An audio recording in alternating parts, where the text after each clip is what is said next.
Salut, aujourd'hui on va rempoter le persil. Donc on a le persil frisé et le persil plat. Donc vous allez voir, c'est très simple. Je vous montre comment moi je fais.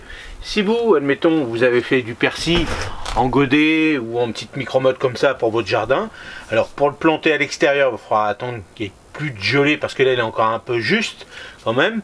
Alors les persils en règle générale, eux, résistent à la gelée. Mais bon, si vous ne pouvez pas faire autrement, un petit voile d'hivernage, là, on va dire, nous, dans le Nord, il n'y a pas de souci, hein, puisque là, il ne gèle plus. C'est simple, pour savoir s'il va geler ou pas, si en fin d'après-midi, vous voyez le soleil et le ciel qui est très clair, là, vous êtes sûr que dans la nuit, on va avoir des coups de gelée. Donc, prévoyez le petit voile d'hivernage. Maintenant, ce que vous pouvez faire, si vous avez fait de la micro-motte et puis que vous n'êtes pas trop sûr encore pour le rempoter à l'extérieur, eh ben, vous le mettez dans des godets. Si vous l'avez fait dans des godets, bon, bah là, soit vous le laissez constamment, alors si vous l'avez mis dans un petit châssis, tout ça, vous continuez à le laisser comme ça, toujours, surtout beaucoup de lumière, ça c'est important. Sinon, bah, vous pouvez le replanter dans votre jardin sans problème, à l'endroit où vous avez besoin du persil.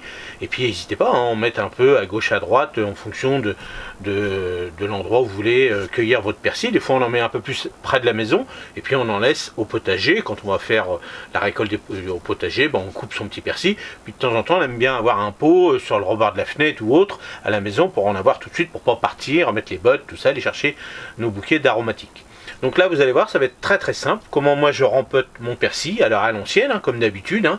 Moi, alors là, je vais mettre un engrais Osmocote comme d'habitude. Vous, si vous le replantez, soit dans des godets, soit en pleine terre, eh ben, vous mettrez un engrais style purin d'ortie, soit de l'azote, un peu plus d'azote, parce que le persil aime bien l'azote, donc de l'urine par exemple, ça il n'y a aucun souci.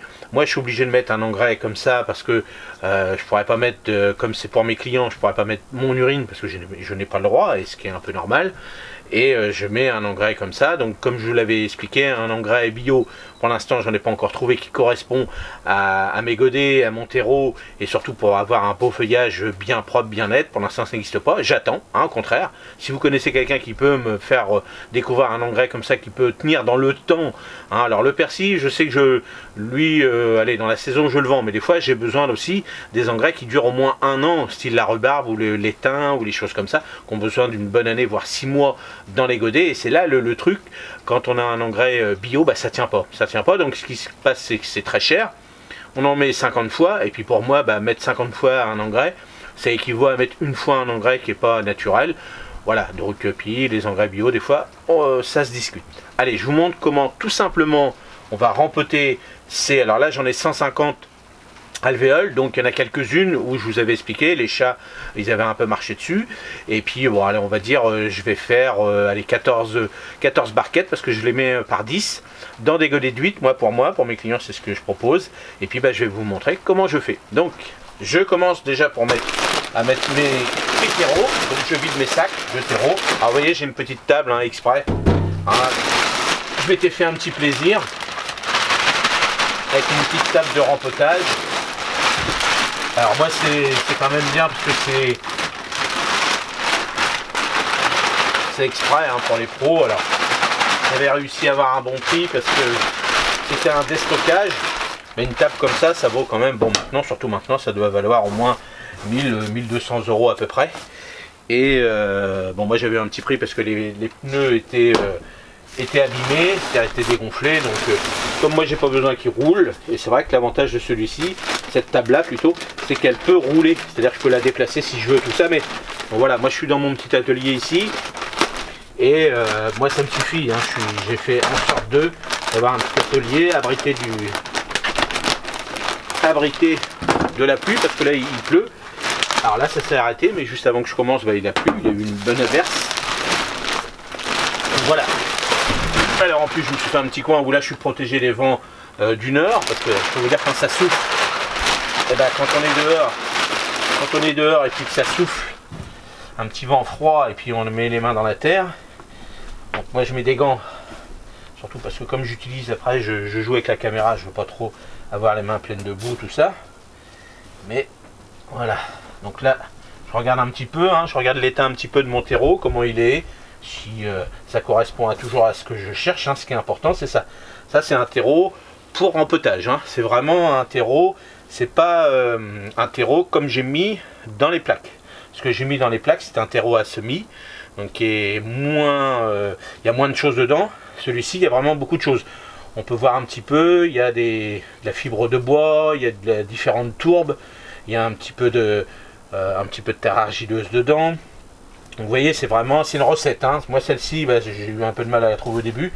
Et là, bon, bah, c'est Classman, hein. C'est un terreau haut de gamme. Et puis, j'ai pas de souci, surtout qu'il retient l'eau. Ça, c'est important, surtout pour la culture.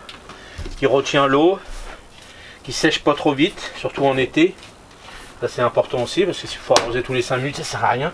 C'est pour ça qu'il faut faire attention quand vous achetez des terreaux premier prix, vous savez, les trucs pas chers. Bah, c'est que de la tourbe, donc ça sert à rien. Faire vous-même après, vous achetez une base comme ça de terreau pas cher. Alors vous regardez hein, s'il n'y a pas des morceaux de plastique, tout ça dedans, parce que des fois on trouve de tout et n'importe quoi. Et puis avec cette base là, bah, vous rajoutez un petit peu de terre dans votre jardin, un petit peu si vous avez un petit peu d'argile, des choses comme ça, mais bon voilà. Au début vous embêtez pas, prenez un bon terreau, une bonne marque. Là ils vont tous se battre pour faire 2 sacs achetés, le 3e gratuit, mais acheter de la marque, hein, ça c'est important.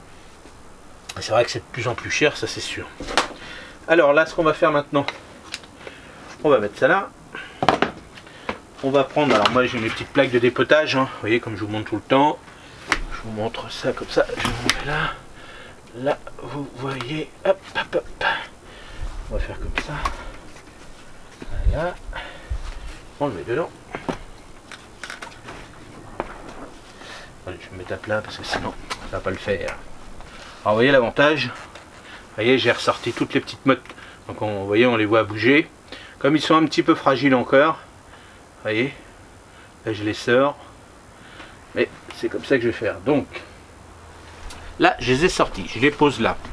Maintenant ce que je vais faire, je vais aller chercher mes barquettes, je vais prendre mes barquettes, voilà, et là ce que je fais, je prends mes petits godets. Et là je vous montre pour une petite barquette. Voilà, je vais vous montrer comme ça. Vous allez mieux voir. Voilà, voilà. Et voilà.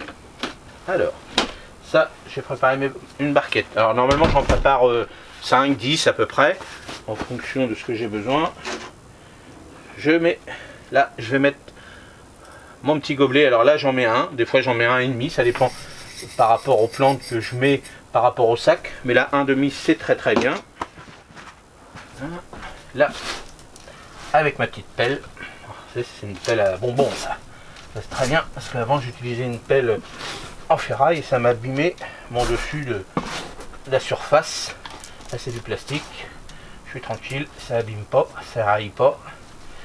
Et là, on va bien mélanger. Alors je mélange sommairement comme ça parce qu'à fur et à mesure ça va se mélanger, hein. Surtout je regarde s'il n'y a pas trop de mottes. Et puis voilà, je me fais de la place. Voilà, voilà. Et voilà, je prends ma petite balayette. Voilà, voilà, voilà. Et là je remplis. Voilà, je pense que là vous voyez. Je remplis. Alors comme d'habitude, hein, ça sert à rien de tasser. Parce que avec la motte, avec la micro-motte, bah, je vais tasser. Hein, donc je vais vous montrer sur une barquette.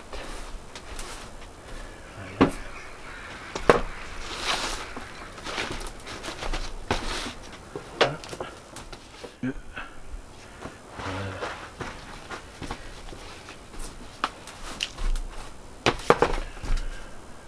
Je vais ramener les plaques. Voilà, comme ça vous voyez. Et voilà. Donc tout simplement, hop, je fais mon petit trou. Tac, je mets dedans. Alors je tasse sans trop tasser, hein, tout simplement. Voilà. Voilà, alors vous faites la même chose vous, hein, dans vos pots, dans vos godets. Alors admettons si vous avez des gros pots, vous pouvez mettre 3 en triangle, 3 mini-mottes comme ça. Comme ça vous fait un gros pot de persil. Et puis comme ça, bah, vous faites votre pot de l'année, du persil. Hop. Voilà.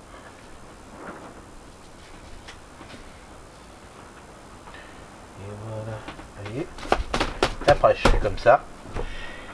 Voilà, là on va remonter un petit peu.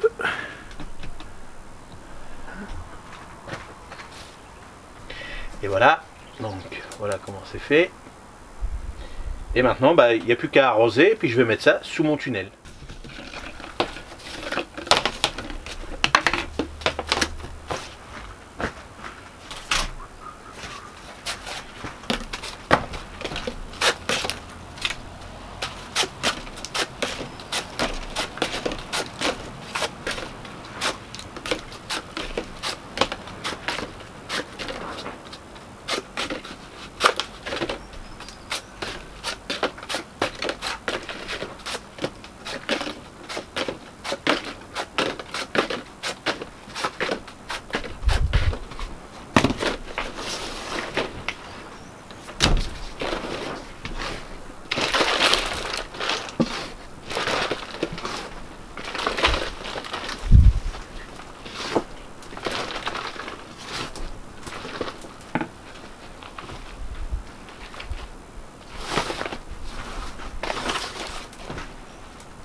Et voilà, là c'est terminé. Donc j'en ai 1, 2, 3, 4, 5, 6, 7. J'en ai fait 140, vous voyez, sur 150. Il y a toujours un peu de perte, ça c'est sûr. Donc voilà, donc là ça c'est le persil frisé. Je vais faire la même chose sur le persil plat. Donc voilà, j'espère que ça vous a plu, j'espère que ça vous a donné des idées. Si vous voulez vous-même faire des petites barquettes, puis après faire ça, offrir à vos amis, c'est super, ou à votre famille, il n'y a aucun souci. Donc là on va le laisser comme ça, là je vais arroser tout. Donc tranquille, hein, l'arrosage, il fait très humide là, sous le tunnel. Donc, je vais y aller vraiment tout doucement, je vais mettre les 5 litres d'eau là sur les 14 barquettes. Et je vais arroser peut-être une fois la semaine, tous les 10 jours, on va voir en fonction, parce que là chez nous il fait très humide. Par contre si chez vous il fait très chaud, c'est pratiquement tous les 2 jours. Mais vous regardez, vous tâtez le terreau un petit peu avant. Si vous voyez que c'est gorgé d'eau, vous arrosez pas. Vous voyez si c'est un peu sec, vous arrosez. Surtout au démarrage, c'est important, parce que si vous ne donnez pas suffisamment d'humidité et d'eau, alors il faut trouver le juste milieu, parce que sinon vous allez faire pourrir vos micro-mottes. Mais il faut quand même que ça a besoin d'eau pour bien démarrer. Voilà, j'espère que ça vous a plu et dites-moi ce que vous en pensez dans les commentaires. Salut, à la prochaine, merci.